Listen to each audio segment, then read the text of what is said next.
I taught continuing education course in New Zealand cinema for 2 or 3 years, can't remember how many, when I was also working at Auckland University and doing my PhD. It was in politics and public themes in New Zealand literature between 1930 and 1950.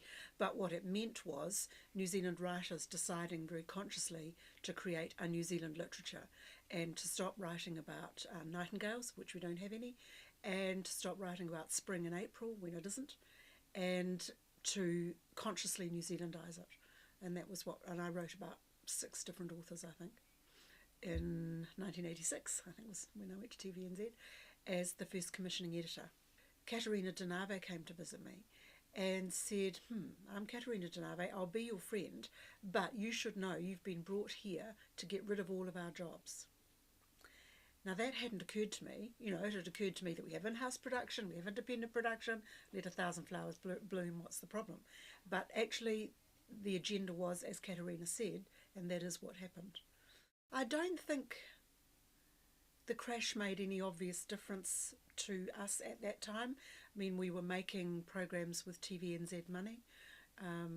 They were broadcast by TVNZ, and there wasn't much in the way of fancy deals going on. There was a bit, but not a lot.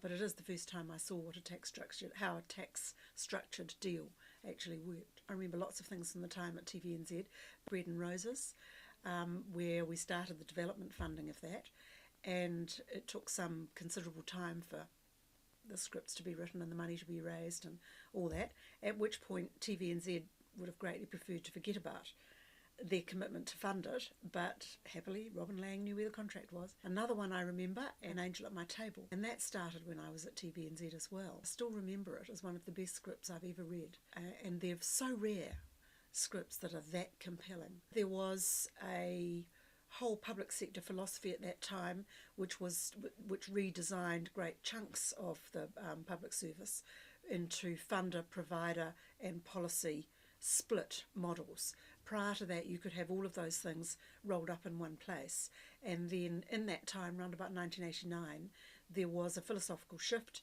and that shift said you had to have a separation of those functions, and New Zealand On Air was set up at the same time as Pharmac as a specialised purchasing agency. So if the idea was that if the government need to purchase specific products, then it didn't need to have that purchasing done by the user.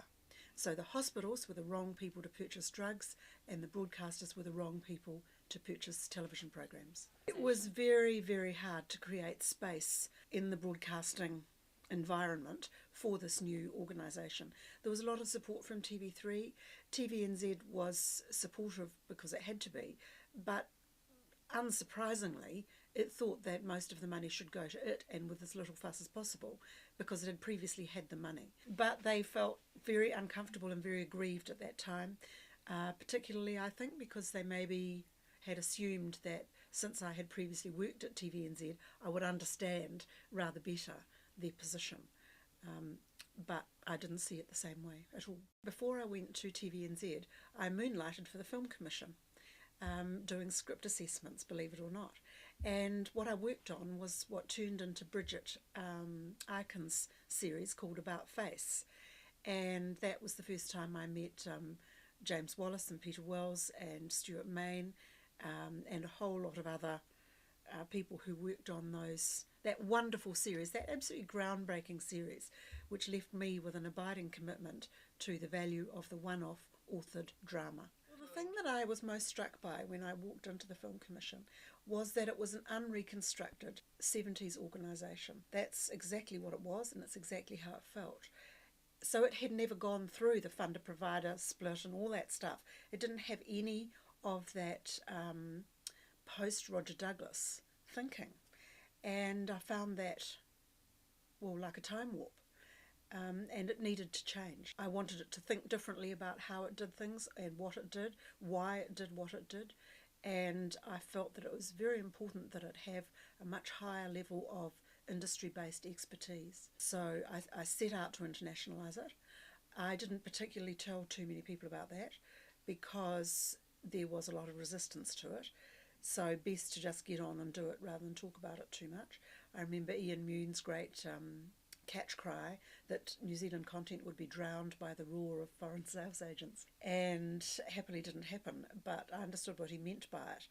But I nevertheless thought that we needed to have a much more integrated international engagement. We needed to beef up the sales agency. We needed to have relationships with our film diaspora. You know, we're only 4 million people. Well, we need to be 5, and happily there's another million out there. So we just need to have relationships with those people. And one by one, I set out to build them.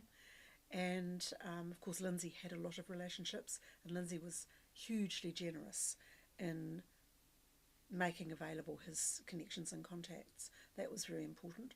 And then, and I suppose I gave him license to do it because he'd been being shut down for a few years prior to that.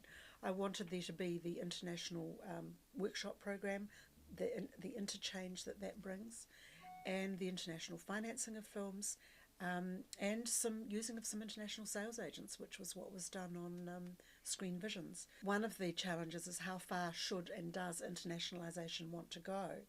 So, for instance, there's a number of producers who would really like to work with non-New Zealand writers, and that's very contentious. I feel very mixed about that.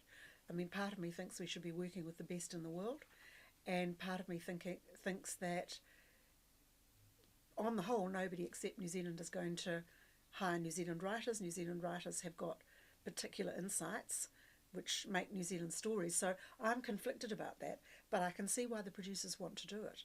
And I can see that playing in the big world pond from New Zealand is possible. It's what will make it financially viable, and it will raise crunchy cultural questions. It's hard to go past the films that seriously performed. I mean, for me, that's always the highlight. Getting the film to the audience is the thing that matters the most. It was such a tough film, and I remember when it came to us, and it came to us as Aramoana, it was a wonderful script, but we truthfully did not expect that it would do anything like that kind of business. It was great to see Second-Hand Wedding do that recently, absolutely marvellous.